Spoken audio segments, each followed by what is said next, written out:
Welcome to JSA TV Live, coming to you today live from Hawaii, from Waikiki, where we're together at PTC 2023. Great event so far, and I'm pleased to introduce with me today Mike Lebow, Senior Vice President of Location Strategy and Development, and Oisin Murchu, Vice President of Development from Stream Data Centers. A bit of a mouthful, but I'm happy. You did a good job. You did a good job. You got I'm happy to introduce you. So, talk to us about the event so far. I mean, what's your experience been? The day 2 here, I think we are in PTC. This morning I was up for a sunrise surf, so we got 6:30 a.m. in the morning. We got up Diamond Head. We've seen the sun coming up over the island there, so it's been rough. Really rough. You're making the folks at home a little jealous right now. That was on top of yesterday. We did a full team hike, so we went out and you did? Hiked up to a beautiful waterfall, and so it's been awesome team bonding. You know what? Your Stream, we've worked with Stream for quite a while. The one thing consistently that comes through is the team and the people, right? And we're going to talk more about that. But speaking of team, you're both relatively new. I was saying this morning, we talk to Stream all the time, and I have yet to have interviewed either of you, and it's because you're new to the Stream team since this time last year. Yeah, both of us. Tell us, who wants to start? How did you Go for it. How did you end up here, and what's your role? So we both came from the same team at Google, but when we worked with the Stream team, and specifically Michael LaHood, the COO. So like years ago, Michael and I were talking about different business models, and we were trying to figure something out to work for the Google team and contracting structure, and basically ended up, when I was ready for something new, pitching a new business idea to Michael and the partners at Stream.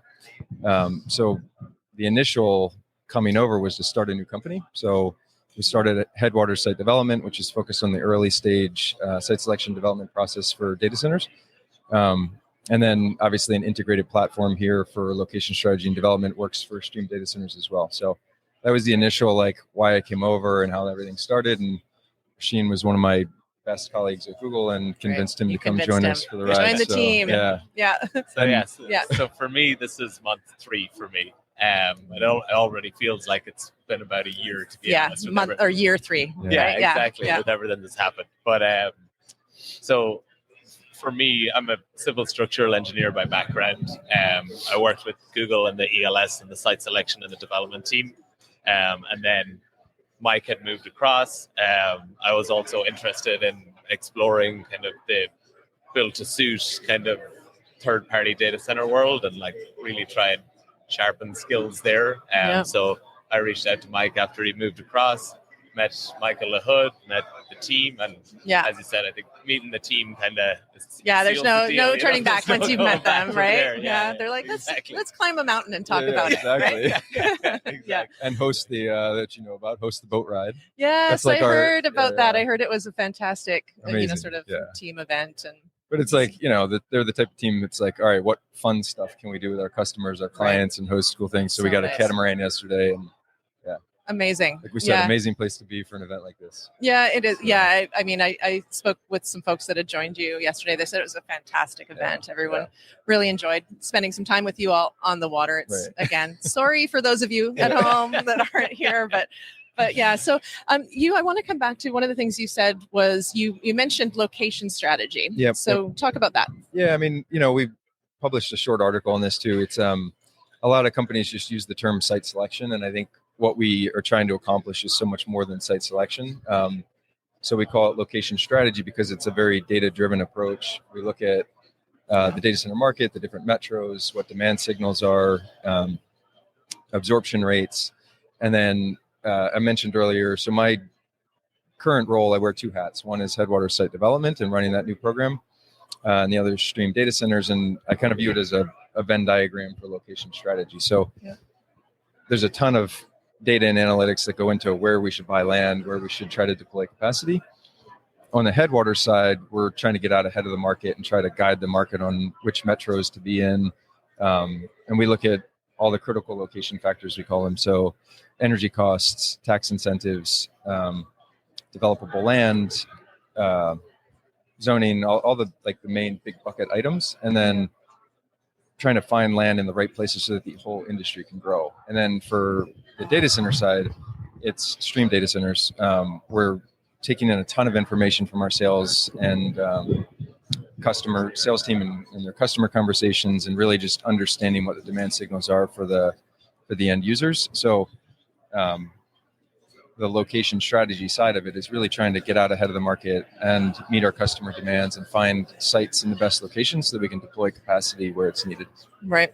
So. Yeah. So let's talk 2023. I'm going to let you start. Shane, so Go for it. 3 months in, what are your goals? What are your goals for 2023 in your role and with the company? So my role, I'm a VP of development for the stream data center side of things. And my background is heavy civil structural engineering, worked in the process industry, the oil and gas industry, the biopharmaceutical industry. And I think where stream is right now, I think everybody knows we're scaling at the moment. We have some really good build-to-suit opportunities and some large projects that are coming through. And my goal is put those structures in place that allow us to deliver consistently and in a predictable manner. I think the biggest one for me is a lot of people initially they try and overpromise and underdeliver. I'm a underpromise and overdeliver kind of a person. So I think it annoys Mike at times because he's like, "No, we could do it," and I'm like, he's like, "Come on." No. Yeah. But it's a good dynamic. I think for me, 2023, I think for us hitting dates, making delivery, and making the megawatts appear. Keeping it that simple is for me. There's obviously a lot behind it, but for me, that's going to be the core message. And what about for you? Well, I mean, what he was touching on, the part of the reason we recruited Oisin and wanted him to come join us is because he was the best I've ever worked with in terms of putting those processes in place. And he's, he'll take the humble approach. But he's like, wait a minute, put it on the review. Anyway. Exactly. But I mean, when I came over, it's like we're building on Stream's 23 years of success, and they are not young, but they're a small entrepreneurial organization. They're accountable.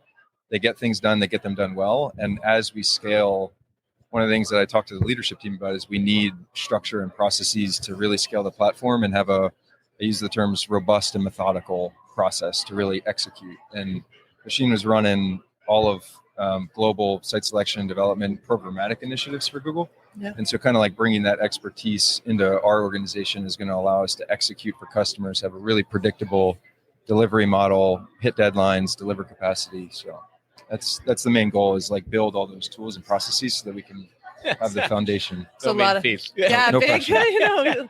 Way to set the bar really low. So just, one more thing I just wanted to touch on. Obviously, you can see here we have greener data on here. It's a big part of the conversation. It is consistently. I know that you guys work with the infrastructure masons, as do we, and always pushing sort of this conversation around sustainability and what are some of the actions that we can take as an industry. And so I'm curious how some of what you've been talking about ties into ESG and sustainability from an industry perspective. On the front end, on the site selection location strategy, historically, a lot of the co-location companies, including Stream, have taken demand signals from the big players, and the big players are all focused on renewables 24/7. So they're entering the markets where that's already a known factor, and they're looking for markets where renewables are prevalent and there's higher concentration of renewables, lower carbon footprint. But for the Headwaters perspective, where I hope to be is more of a market leader and figure out where the markets are that both have low economic characteristics that we call it TCO, total cost of ownership. So low cost of energy, great tax incentives, overall low costs, but where there's a high concentration of renewables, and make the lives of our customers easier to hit their 100% renewable or 24/7 renewable goals. So where I hope that Headwaters and Stream go in the future is helping the market identify sites that are ready to go. We streamline that process for them, no pun intended. And then and just kind of open those markets where it's a better fit. Yeah. And then on the development side of it, obviously the building and the embodied carbon that the building has within it is one of the areas where I think everybody is starting to target at the moment.